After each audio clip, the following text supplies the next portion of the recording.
함께 봅니다. 호세아 11장입니다.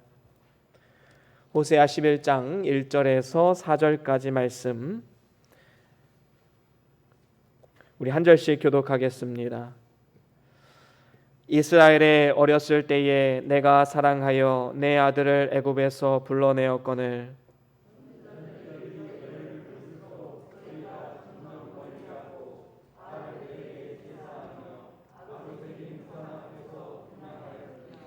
그러나 내가 에브라임에게 걸음을 가르치고 내 팔로 안을지라도 내가 저희를 고치는 줄을 저희가 알지 못하였도다. 내가 사람의 줄 곧 사랑의 줄로 저희를 이끌었고 저희에게 대하여 그 목에서 멍에를 벗기는 자같이 되었으며 저희 앞에 먹을 것을 두었었노라. 아멘. 다 같이 말씀들과 함께 선포합니다. 시작. 주의 말씀은 내 발의 등이요 내 길의 빛이 되십니다. 주여 말씀하옵소서. 주의 종이 듣겠나이다. 아멘. 아멘. 오늘은 호세아서 11장 1절에서 4절 말씀으로 하나님 아버지의 사랑이란 제목으로 말씀을 나눠보길 원합니다. 우리가 매 주일마다 예배 끝나기 전에 주기도문으로 예배를 마치는 경우가 많이 있습니다. 주기도문, 주님께서 친히 가르쳐 주신 기도문입니다. 어떻게 시작합니까? 하늘에 계신 우리 아버지요. 그렇습니다. 우리는 하나님을 아버지라 부릅니다. 사실 그 어떤 종교도 어떤 신앙도 자신이 믿는 숭배의 대상을 아버지라 부르는 경우는 없습니다. 불교에서 부처 아버지라고 부르지 않지요. 이슬람교에서 알라 아버지여 이렇게 기도하지 않습니다. 그리스 신화를 읽다가 제우스 아버지여 이런 말 들어보셨습니까? 그 어디에도 신과 아버지를 연결하는 종교는 없습니다. 오직 여호와 우리 하나님뿐입니다. 우리 하나님은 우리의 아버지 되십니다. 그런데 문제는 무엇이지요? 하나님이 우리의 아버지이신 사실은 우리가 다 인정하는 바인데 문제는 그 하늘의 아버지를 육신의 아버지로 투영시킨다라는 것이지요. 그래서 하늘의 아버지를 아버지로 인정하면서도 그 뒤에 하나님까지는 하지만 뒤에 아버지라는 말을 붙이기가 좀 껄끄러우신 분들이 종종 있음을 보게 됩니다. 어려서부터 너무 엄하신 아버지 밑에서 자라왔기 때문에 억눌려 왔던 사람들, 하나님 아버지란 말이 쉽게 나오지가 않지요. 아버지로부터 학대를 받았던 사람도 있습니다. 또 나쁜 아버지로부터 깊은 상처를 받은 사람들도 있지요. 이처럼 육신의 아버지는 부족하고 연약하고 때로는 불신자고 이러한 경우들이 많이 있기 때문에 하나님을 아버지라 부르는 것이 여러 가지 마음에 힘든 부분이 있는 것도 사실입니다. 많은 사람들이 그렇게 생각을 하는 경우를 저는 보게 됩니다. 많은 성도들이 각기 다른 자기의 경험, 생각으로 하나님에 대한 이미지를 만들어 놓았지요. 하지만 우리가 진정한 믿음의 성도라면 내가 경험하고 내가 생각하는 하나님의 이미지가 아니라 과연 이 성경에서 하나님을 뭐라고 말하는가? 이 성경을 통해서 하나님의 이미지를 만들어내고 그 성경에 계시된 하나님의 모습을 바라보아야 되는 것입니다. 그분의 사랑의 성품, 그리고 그분이 나를 사랑하시고 신뢰할 만한 분이시다라는 사실을 우리는 늘 기억하고 그 하나님을 그려나가야 된다는 것이지요. 그래서 하나님께서 우리에게 이렇게 말씀하십니다. 고린도후서 6장 18절 말씀 우리 같이 한번 읽어볼까요? 고린도후서 6장 18절입니다. 시작. 너희에게 아버지가 되고 너희는 내게 자녀가 되리라. 그렇습니다. 하나님은 우리의 아버지 되시고 우리는 그의 자녀라 말씀합니다. 이러한 전지전능하신 하나님께서 오늘도 우리의 삶을 책임지시고 인도하고 계신다라는 사실을 우리는 절대로 잊어서는 안 됩니다. 그렇습니다. 하나님은 우리에게 듣고 싶어하는 가장 기뻐하는 호칭, 그것은 아버지입니다. 사실 아버지 하나님이라고 부르는 것 하나님께서 너무나도 기뻐하시지요. 그리고 그분은 자녀된 우리에게 가장 좋은 것을 주시겠다 약속하셨습니다. 저도 제 자녀들이 저를 만날 때마다 손 목사님 이렇게 부르면 저는 굉장히 서운할 것 같아요. 굉장히 그리고 거리감이 느껴지지요. 저를 기분 좋게 하는 말, 아버지도 아닙니다. 아빠라고 부르는 것이지요. 제가 듣고 싶은 가장 명예로운 호칭이 바로 이 아빠라는 호칭입니다. 종교개혁자 마틴 루터가 이런 말을 했지요. 우리가 하나님에 대해서 부를 수 있는 최상의 것은, 최고의 사랑은 바로 아버지라는 이름이다. 그렇습니다. 하나님을 향해서 아바, 아버지라고 부를 수 있는 삶. 아바라는 것은 아버지의 친근한 단어이지요. 우리말로 하면 아빠입니다. 여러분, 하나님은 우리의 아빠이십니다. 육신의 아버지는 불신자일 수도 있고 나를 학대했던 아버지일 수도 있고 존경스럽지 않은 분일 수도 있겠지만 우리의 영적인 하늘 아버지는 존경할 만한 분이시고 신실하신 분이시고 끝까지 우리를 사랑하시고 책임지시는 아빠 하나님이심을 우리는 날마다 삶을 통해 고백해야 되는 것입니다. 그렇습니다. 우리의 영적인 아버지 하늘 아버지는 오늘도 우리에게 사랑한다 말씀하십니다. 귀를 닫고 눈을 감고 하나님의 사랑을 느낄 수 없다 말하는 것은 참으로 어리석은 것이지요. 영안을 열고 보십시오. 하나님이 우리를 얼마나 사랑하시는지, 하나님이 온 인류에게 얼마나 긍휼을 베풀고 계시는지 우리는 영안을 열어서 볼 수 있는 능력이 필요한 것입니다. 특별히 하나님은 그의 자녀된 우리들을 어떻게 사랑하시는가, 구체적으로 우리가 오늘 본문 말씀을 통해서 함께 말씀을 나눠보길 원합니다. 하나님은 자녀된 우리들을 향해서 이러한 사랑을 베푸십니다. 첫 번째로는 세상에서 부르신 사랑입니다. 하나님은 세상에서 백에 하나 천에 하나 우리를 선택하셔서 부르신 분이십니다. 오늘 본문 1절에도 보면 이렇게 말씀하고 있지요. 이스라엘이 어렸을 때에 내가 사랑하여 내 아들을 애굽에서 불러내었거늘. 그렇습니다. 애굽이란 세상을 예표하지요. 세상을 가리킵니다. 세상에서 그의 백성 선민을 선택하시고 이끌어내셨다라고 말씀하는 것입니다. 그 아들로 애굽에서 불러냈다라는 것은 남자들만 구원했다 이런 의미가 아닙니다. 하나님과 이스라엘의 관계가 부자 관계처럼 친밀하고 특별하다라는 사실을 가르쳐 우리에게 말씀해 주고 있는 것입니다. 그렇습니다. 애굽에서 400년간 종살이를 하던 이스라엘 백성을 하나님께서는 사랑하셔서 선택하시고 그들을 이끌어내셨습니다. 그리고 가나안 땅에 거하게 하셨습니다. 이것은 우리를 세상에서 불러내서 영원한 천국까지 인도하시는 하나님의 손길을 예표하는 것입니다. 특별히 이스라엘 백성들을 애굽에서 어떻게 불러내셨습니까? 가장 먼저 하신 것이 바로 바로의 마음을 강팍하게 만드는 것입니다. 이것을 하나님께서 하신 것입니다. 왜 그랬을까요? 여러분 한번 상상해 봅시다. 애굽에서의 생활이 날마다 고기 먹고 부추 먹고 마늘 먹고 참 즐겁고 행복한 삶이었다면 과연 이스라엘 백성들이 모세를 통해서 나와 함께 가나안 땅으로 가자라고 말했을 때 과연 이스라엘 백성들이 따라 나왔겠습니까? 아마도 따라 나오지 않았을 것입니다.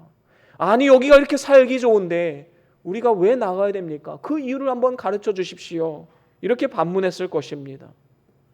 하지만 하나님이 애굽의 바로 왕의 마음을 강팍하게 해서 어떻게 합니까? 애매하게 이스라엘 백성들을 압박합니다. 남자아이가 태어나면 모두 죽이도록 명합니다. 애굽에 대한 정을 떼는 것이지요.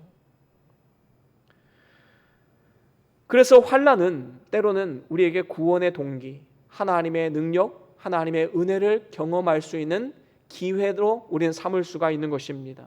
많은 성도들이 세상에 살다가 중한 병에 걸리거나 사업에 실패하거나 사람들과의 관계 속에서 어려운 마음, 상처받는 마음을 갖는다면 그때가 바로 하나님을 만날 수 있는 때임을 우리는 반드시 기억해야 됩니다. 오늘날 이 코로나19 어떻습니까? 세상은 지금 모든 것이 다 멈추어져 있습니다. 중단되어져 있습니다. 여러분 오늘날 살만한 세상이다라고 말할 수 있는 사람이 과연 몇이나 되겠습니까? 다들 힘들고 어렵다 말합니다. 우울증이 찾아옵니다. 고통이 찾아옵니다. 하지만 하나님이 왜 이러한 것을 주셨을까? 우리는 한번 생각해 볼 필요가 있지요. 때로는 세상에 대한 정을 떼기 위해서 하나님 우리에게 환난을 주시는 분이심을 분명히 알아야 됩니다. 그래서 우리는 세상이 우리를 조롱하고 핍박할수록 우리는 더욱더 주님을 의지하고 하나님의 말씀을 사모하고 주를 바라보며 담대하게 나아가야 할 것입니다. 그렇게 될 때 하나님 때가 이르면 사단의 권세는 누르시고 우리를 조롱하고 핍박하던 자들로부터 우리를 구원하시는 때가 분명히 있음을 우리는 기억해야 되는 것입니다. 바로 왕의 마음에 강팍해져서 하나님의 뜻을 거부하고 이스라엘 백성들을 놓아주지 않았을 때 어떤 일이 일어납니까? 10가지 재앙이 찾아오게 되었지요. 마지막 재앙이 장자 재앙이었습니다. 모든 첫 것, 동물이든 사람이든 모든 첫 것은 다 죽임을 당하게 되었습니다. 하지만 그 상황 가운데 이스라엘 백성들만큼은 이 장자 재앙을 피할 수가 있었지요. 어떻게 피했습니까? 하나님 말씀을 의지하여서 양을 잡아서 문설주와 임방에 고루고루 뿌립니다. 그러자 놀라운 일이 벌어졌지요. 장자의 재앙이 일어나는 그날 밤에 그 재앙이 넘어갔다.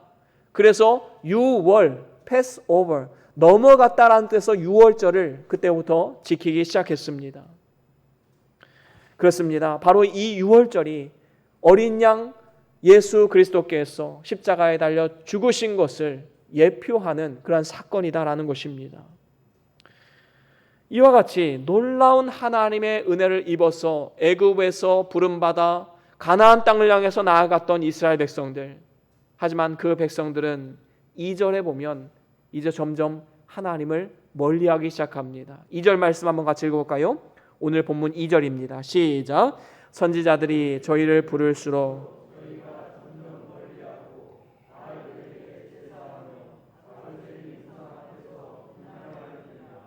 그렇습니다. 하나님이 은혜를 주셔서 애굽에서 탈출하게 하시고 가나안 땅에 들어가서 살게 하셨음에도 불구하고 수많은 선지자들이 하나님 말씀을 선포하는데 그것을 무시하고 점점 더 하나님과 거리가 멀어지는 이러한 삶을 살아가게 되었던 것입니다. 오히려 하나님이 가장 가증하게 여기시는 우상을 숭배하고 바알신을 섬기고 아로새긴 우상 앞에 분향하는 어리석음을 범하게 되었습니다.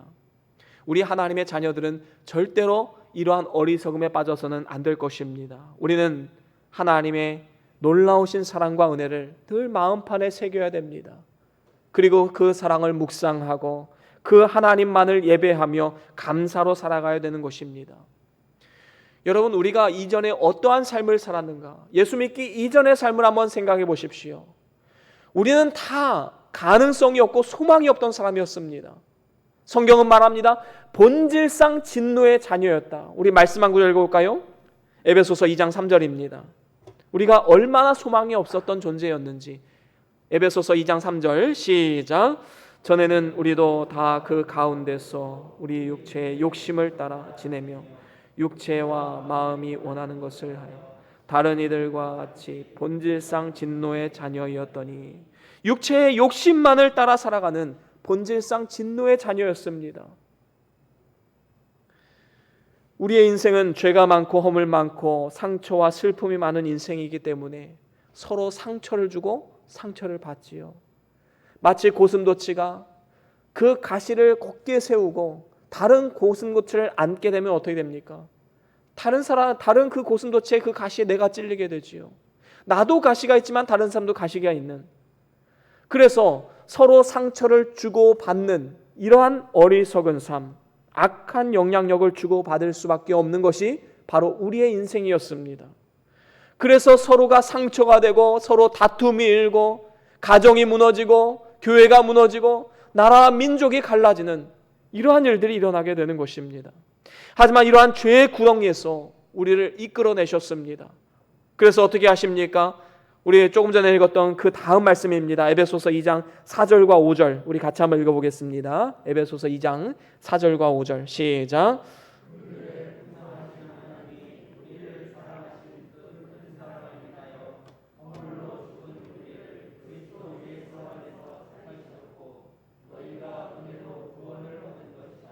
아멘. 그렇습니다. 허물로 죽은 우리를 그리스도 예수 안에서 살리셨다 말씀하고 있습니다.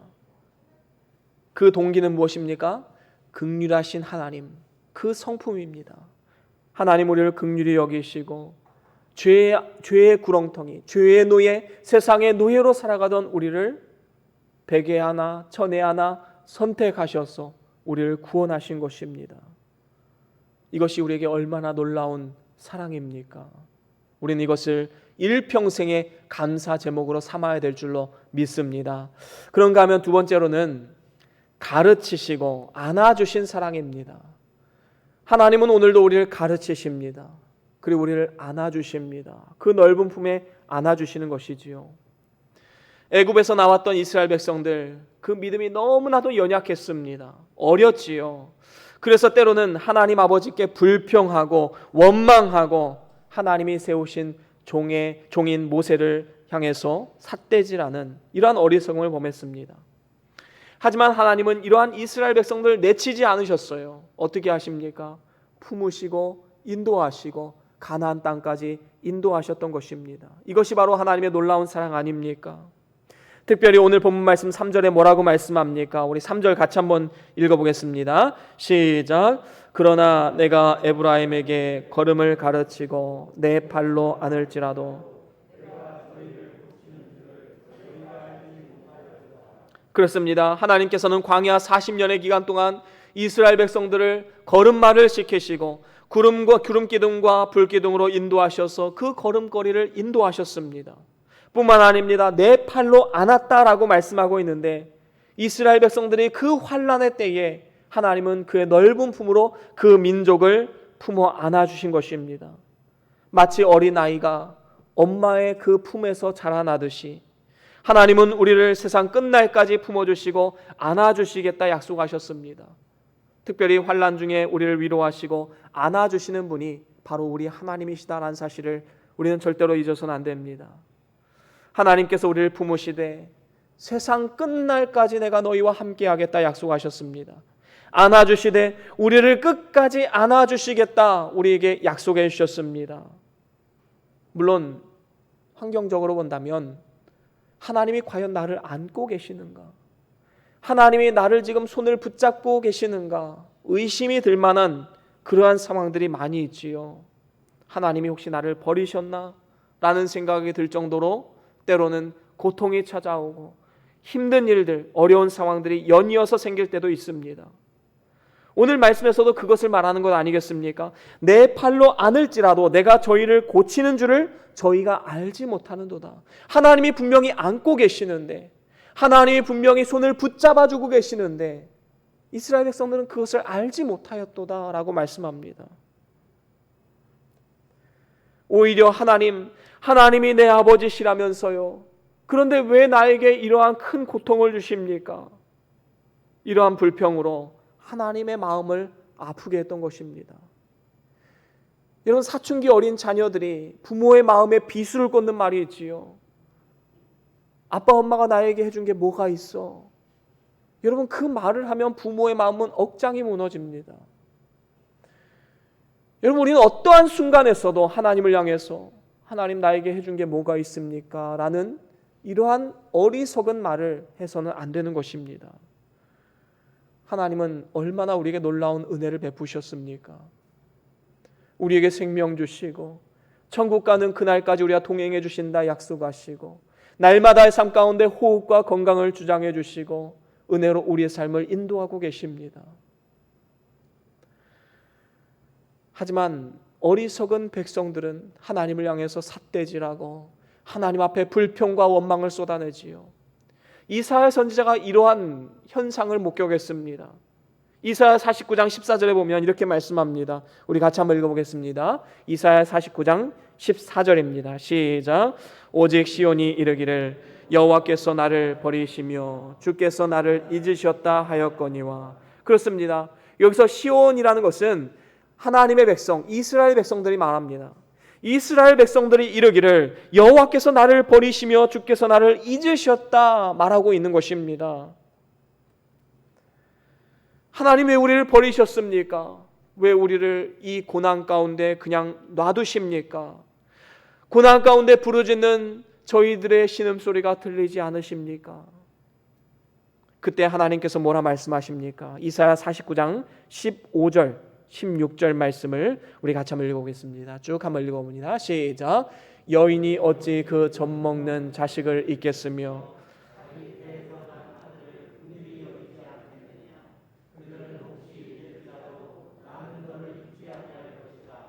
내가 너를 내 손바닥에 새겼고 너의 성벽이 항상 내 앞에 있나니. 그렇습니다.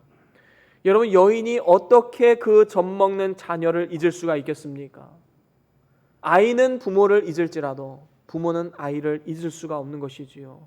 하나님 말씀하십니다. 내가 손바닥에 너의 이름을 기록해 놓았느니라.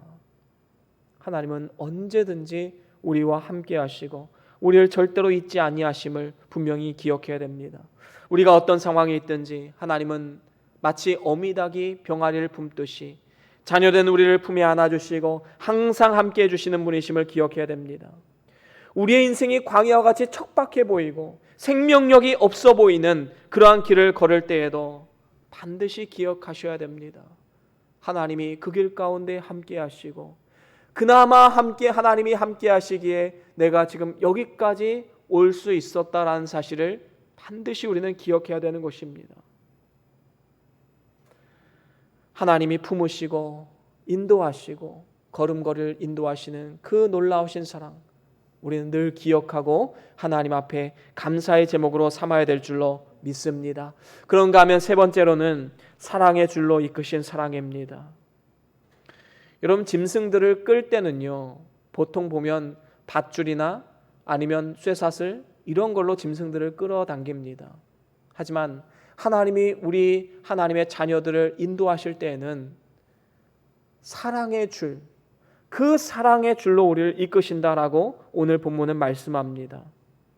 사실 호세아서 자체가 하나님께서 이스라엘을 어떻게 이끄셨는지 그 진실된 사랑에 대해서 말씀하는 책이지요. 호세아 아내는 고멜입니다. 이 고멜은 부정한 여인이었지요. 하나님의 선지자였던 호세아에게 말합니다. 그 부정한 여인 고멜을 데려다가 살아라 라고 말이지요. 그래서 호세아는 하나님 말씀에 순종합니다. 고멜을 데려다가 아내로 삼고 자녀 셋을 낳습니다.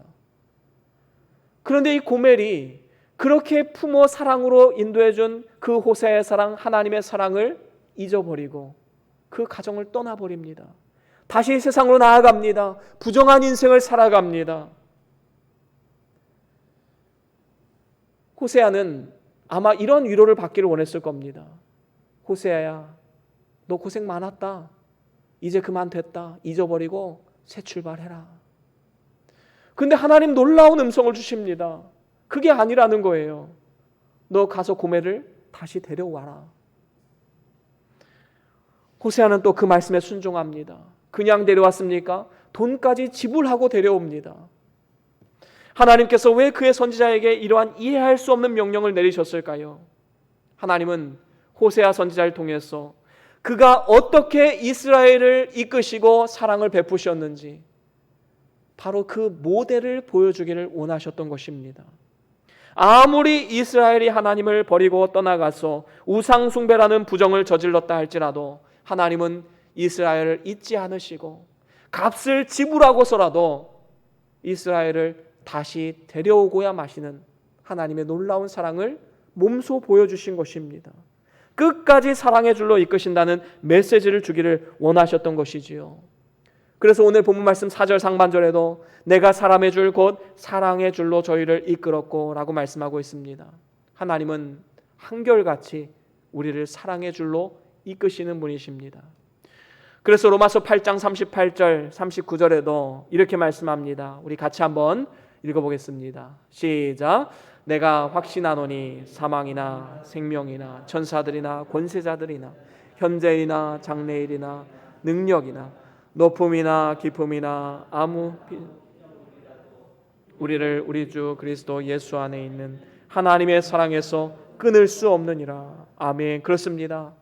하나님과 우리 사이에는 이 보이지 않는 끈으로 연결되어 있습니다. 줄이 있는 것이지요. 그런데 그 줄을 누가 끊을 수 있는가? 그 어떠한 것도 끊을 수 없다라는 것입니다. 사명도, 생명도, 권세자들도, 높음이나 깊음도, 현재이나 장래일도 모든 것이 하나님의 사랑에서 끊을 수 없느니라 성경은 분명히 말씀합니다. 한번 연결된 그 줄은 절대로 끊어지지 않는 것임을 우리는 기억하고 그 놀라운 하나님의 사랑을 입었다는 사실에 우리는 늘 감사와 기쁨으로 살아가야 할 것입니다. 마치 호세아가 부정했던 여인 고멜을 끝까지 사랑했던 것과 마찬가지로 말입니다. 하나님은 우리를 끝까지 사랑하시는 분이십니다. 그 사랑의 줄은 그 어떤 것도 끊을 수 없음을 기억하고 우리는 날마다 기쁨과 감사로 살아갈 수 있기를 간절히 축원합니다. 그런가 하면 네 번째로는 목에 멍에를 벗기신 사랑입니다. 오늘 본문 4절 하반절에 보면 저희에게 대하여 그 목에서 멍에를 벗기는 자같이 되었으며 말씀하고 있습니다. 여러분, 우리의 삶에 얼마나 많은 멍에가 있습니까? 과연 이 멍에가 어디서부터 출발되었는가? 그것은 인류의 기원에서부터 우리는 볼 수가 있지요. 인간은 자유자로 창조함을 받았지만 죄로 인하여서 우리의 삶 가운데 멍에가 찾아오게 되었습니다. 성경에 보면 이 수고라는 단어가 등장을 하지요. 여러분, 수고라는 단어가 가장 먼저 등장한 성경 본문 말씀이 어디일까요? 바로 창세기 3장입니다. 타락한 이후에 가장 먼저 하나님께서 하신 말씀, 창세기 3장 16절 17절 우리 같이 한번 쭉 읽어보겠습니다. 시작. 또 여자에게 이르시되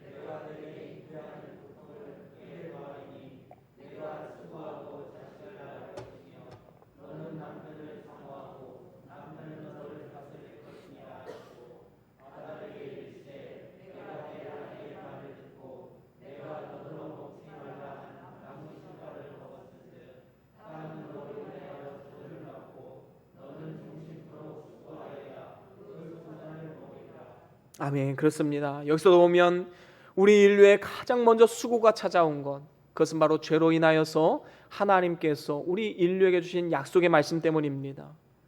여인은 잉태하는 수고, 자식을 낳는 수고가 있습니다. 남편들은 어떻습니까? 열심히 일해야지만 땅에 소산을 얻는 그러한 수고를 감당해야 됩니다. 아내는 남편에게 무언가를 요구하고 사랑을 요구하고 또 섬김을 요구하고 이렇게 하지만 어떻습니까? 남편은 아내를 다스리려고 합니다. 억압하려고 합니다. 이것이 인간의 죄성이지요. 그래서 이것이 항상 충돌을 해서 가정이 무너지고 사회가 무너지게 되는 것입니다. 여러분, 무언가 열심히 해서 결과물을 내야 된다는 억압, 그 압박, 그 수고에 대한 중압감, 이것 때문에 우리는 진정한 평안을 누릴 수가 없는 것입니다. 항상 피곤에 쩔어서 사는 것이지요. 그런가 하면 우리에게 또 다른 종류의 멍에가 있습니다. 그것은 바로 율법의 멍에입니다. 여러분, 구원의 문제에 있어서 만약에 우리가 무언가 선행을 하고 뭔가 열심히 뭔가를 해야지만 우리가 구원받을 수 있다. 만약에 그렇다면 여러분, 얼마나 그것이 우리에게 압박이 되겠습니까? 얼마나 그것이 우리에게 중압감으로 다가오겠습니까? 커다란 멍에를 하나 짊어지고 사는 것과 똑같은 것이지요. 여러분, 하나님의 율법을 다 지킬 수 있는 사람이 과연 몇 명이나 있을까요? 한 사람도 없을 것입니다. 율법의 핵심이 무엇입니까? 내가 하나님의 뜻에 순종하면 복을 얻을 것이고 하나님 말씀에 거역하면 저주가 임할 것이다. 이것이 율법의 핵심입니다. 그 율법을 따라서 순종해야지만 하나님이 복을 주시는데 그 율법을 지킬 수 있는 사람이 과연 누가 있겠습니까? 100% 지켜서 구원받을 수 있는 사람은 단 한 사람도 없는 것입니다. 하나님께서 판단하시기에 의인으로 인정받을 수 있다는 확신과 보장이 없기 때문에 늘 이것이 멍에와 짐으로 다가오게 되는 것입니다. 그래서 행위 구원론을 신봉하는 사람들은 항상 이 짐을 지니고 있어요. 내가 오늘 회개하지 않으면, 내가 오늘 죽게 되면 구원받을 수 없는데, 여러분, 이게 얼마나 스트레스가 되겠습니까? 만약에 이러한 우리가 믿음을 가지고 살아간다면 여타 다른 종교들과 다를 점이 무엇일까요? 불교는 말하지요.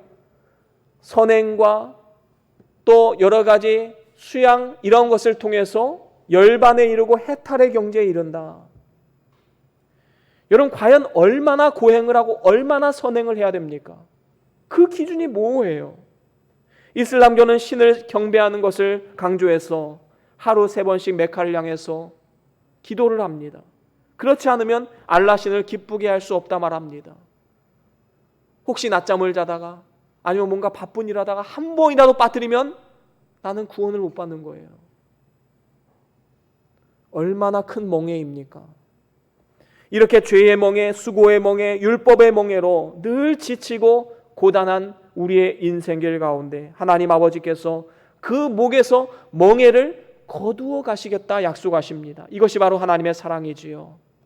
여러분 이 시간 여러분들의 마음 가운데 있는 그 마음의 짐, 고통, 이러한 모든 것을 다 주님께 내어 맡기십시오. 하나님의 일하심을 기대하십시오. 하나님은 우리의 목에 지워진 모든 멍에를 벗기시는 사랑의 아버지이십니다. 그분을 신뢰함으로 담대하게 나아갈 때에 우리 마음 가운데 진정한 안식이 찾아오게 되는 것이지요. 우리가 잘 아는 말씀 빌립보서 4장 6절 7절입니다. 우리 같이 한번 읽어볼까요? 빌립보서 4장 6절과 7절 함께 읽어봅니다. 시작. 아무것도 염려하지 말고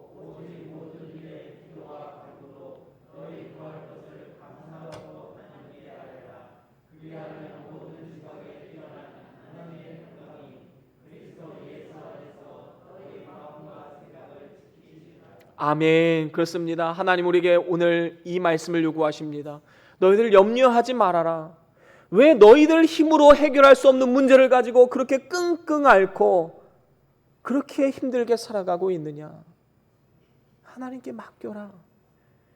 하나님께 맡기고 하나님께 구하고 하나님께 아뢰면 뭐라 말씀합니까? 모든 지각에 뛰어나신 하나님의 평강이 그리스도 예수 안에서 너희 마음과 생각을 지켜주시리라. 이런 마음을 지켜주신다 말씀합니다. 우리의 마음의 파수꾼이 되어주십니다. 늘 우리의 마음을 지키시고 강하게 붙잡아 주시는 것입니다. 오늘 이 시간 하나님 아버지께서 이러한 모든 멍에를 다 벗겨주시겠다 말씀하신 것을 우리는 기억하고 우리는 하나님께 맡기는 훈련을 해야 됩니다. 오늘 이 시간부터 하나님께 맡기는 훈련을 하십시오. 내가 지금 고민하는 문제, 내가 지금 마음을 써서 너무나도 고통 가운데 있는 그 문제, 사람들과의 관계 문제 다 하나님께 맡기십시오. 하나님께 맡깁니다. 하나님 인도해 주시옵소서. 여러분 우리 마음 가운데 얼마나 큰 평안과 기쁨이 찾아오는지 모릅니다. 문제는 맡기지 못하기 때문에 전전긍긍하며 그 문제를 가지고 싸우는 것이지요. 이렇게 하나님께 맡기면 우리의 마음과 생각을 지키시고 근심이 변하여 감사가 되게 하시고 슬픔이 변하여 기쁨이 되게 하시고 불안이 변하여 담대한 마음으로 변화시키실 것입니다. 그런가 하면 마지막으로 이제 하나님 아버지의 사랑, 5번째 사랑은 영과 육으로 먹이시는 사랑입니다. 오늘 본문 4절 말씀에 보면 이렇게 말씀합니다. 저희 앞에 먹을 것을 두었었노라 말씀하고 있습니다. 이것은 하나님께서 광야 40년의 기간 동안 만나를 통해서 이스라엘 백성들을 먹이셨던 사건을 말씀하고 있는 것입니다. 이것은 오늘날도 마찬가지입니다. 우리에게 일용할 양식을 주시고 살아갈 터전을 주시는 것 하나님의 사랑 아닙니까? 알몸으로 태어난 우리가 지금 입고 있는 옷, 지금 먹고 있는 음식, 지금 살고 있는 집 이러한 것만 누린다 할지라도 하나님 앞에 감사의 제목이 되지 않습니까? 그렇습니다. 우리에게 일용할 양식 주시고 살아갈 터전을 주신 것 하나님의 놀라운 사랑의 결과입니다. 뿐만 아니라 더 중요한 것이지요. 이렇게 육으로 먹이시는 것뿐만 아니라 영으로 먹이시는 분이십니다. 하나님은 이스라엘 백성들에게 선지자를 통해서 신령한 양식 하나님 말씀을 먹이셨습니다. 하지만 이스라엘 백성들은 그 말씀을 잘 받아들이지 못했지요. 그래서 때로는 이방 민족을 통해서 징계를 받기도 했습니다. 하지만 우리는 하나님 말씀이라면 꿀과 송이꿀보다도 더 달게 우리는 여기고, 우리는 그 말씀을 사모하며 그 말씀을 바라보며 사는 것을 우리는 기대하면서 나아가야 됩니다. 그래야지만 날마다 공급하시는 세임과 능력을 받아 누릴 수 있게 되는 것이지요. 또한 기쁨과 마음의 즐거움이 찾아오게 되는 것입니다. 신명기 8장 3절에 보면 이렇게 말씀합니다. 우리 한번 읽어볼까요? 신명기 8장 3절입니다. 시작. 너를 낮추시며 너로 줄이게 하시며 또 너로 알지 못하며 내 열조도 알지 못하던 만나를 내게 먹이신 것은 사람이 떡으로만 사는 것이 아니요 여호와의 입에서 나오는 모든 말씀으로 사는 줄을 너로 알게 하려 하심이니라. 아멘. 그렇습니다. 만나를 먹이신 것은 그저 이 땅 가운데 먹고 사는 것에만 집중하라, 이것을 가르쳐 주는 것이 아니다라는 것입니다. 우리가 먹으면 금방 또 배고파지듯이 하나님 말씀도 계속해서 먹어야 되고, 그 말씀이 없으면 우리는 한순간도 살아갈 수 없음을 우리는 기억해야 된다라는 것입니다. 그래서 우리는 말씀을 바라보고 사모하는 삶을 살아가야 되는 것이지요. 여러분, 투자의 귀재 워런 버핏이지요. 이 워런 버핏과 한 끼의 점심 식사를 하기 위해서 한 사람이 22억의 경매를 낙찰받았습니다. 그 사람의 투자의 방식, 투자의 원리를 1시간 동안 듣기 위해서 22억을 투자한 그 사람, 과연 우리는 하나님 말씀을 받기 위해서 우리의 시간과 물질을 얼마만큼 지금 희생하며 살아가고 있습니까? 지금 지갑 안에 들어있는 10,000원짜리 한 장만도 못하는 그러한 하나님 말씀을 우리는 바라보고 있지는 않습니까? 만약에 그렇다면 하나님의 마음이 얼마나 아프시겠습니까? 우리 영혼의 양식인 하나님 말씀을 우리는 소중히 여겨야 됩니다. 주일에 예배 나오실 때에 시간 다 돼서 헐레벌떡 오지 마십시오. 한 5분 전, 10분 전 하나님 말씀을 기대하고 사모하는 마음으로 한번 나와 보십시오. 어떻게 그 예배를 통해서 하나님이 우리에게 은혜를 주지 않을 수가 있겠습니까? 하나님은 우리의 영혼을 만족해 하시고 좋은 것으로 채워주실 줄로 믿습니다. 날마다의 삶 가운데 가장 가까운 곳에 이 성경 말씀을 두십시오. 언제든지 찾아볼 수 있고 언제든지 읽어볼 수 있도록 가장 손 뻗으면 닿을 수 있는 거리에 항상 이 성경책이 있어야 됩니다. 또한 이 성경책을 소중히 여기십시오. 여러분, 성경책 위에 커피잔 올려놓고 핸드폰 올려놓고 여러분, 그래서는 안 됩니다. 성경 말씀은 언제나 소중하게 다뤄야 되는 것이지요. 하나님 말씀이 바로 우리의 영혼을 만족해 하시고 좋은 것으로 채워주시는 것이기 때문에 그 하나님 말씀에 갈급해하고 소중히 여기는 삶, 그렇게 살아갈 때 우리의 삶에는 늘 기쁨과 감사가 샘솟듯 넘치게 될 것입니다. 이제 말씀을 마무리합니다. 하나님은 하늘의 아버지이시지만 저 멀리 계신 분은 아닙니다. 하늘의 아버지는 오늘 우리의 삶 가운데 함께 하시고 오늘 우리의 가정을 지켜 보호하시고 오늘 우리 교회를 인도하시는 분이 바로 우리 하나님이십니다. 우리의 아버지이십니다. 그분은 오늘도 우리를 불러주시고 안아주시고 사랑의 줄로 이끌어주시고 멍에를 벗게 해주실 뿐만 아니라 날마다 영의 양식을 공급해 주시는 분이십니다. 저와 여러분들이 이러한 놀라운 사랑과 은혜를 하나님 아버지로부터 받았음을 늘 기억하고 이제는 그 사랑과 은혜에 보답하는 마음으로 이웃을 사랑하고 주님의 몸된 교회를 섬기고 사랑하고 이 사회 가운데 빛과 소금의 역할을 잘 감당하여서 하나님 앞에 부끄러움이 없는 그러한 인정된 일꾼으로 영광스러운 모습으로 설 수 있는 복된 삶이 다 될 수 있기를 주의 이름으로 간절히 축원합니다. 우리 다 같이 오늘 받은 말씀 기억하시면서 우리 잠깐 동안 함께 기도합시다. 어떠한 말씀을 받으셨습니까? 어떠한 은혜를 받으셨습니까? 하나님은 우리의 아빠이십니다. 그 하나님 앞에 우리의 모든 것을 다 내어놓읍시다. 멍에와 짐을 내려놓고 하나님 말씀을 사모하면서 주의 은혜를 간구하며 이 시간 나아갑시다. 우리 다 같이 우리의 삶과 가정과 교회와 나라 민족을 위해서 함께 잠깐 동안 오늘 말씀을 통해서 기도하겠습니다. 묵상 기도합니다.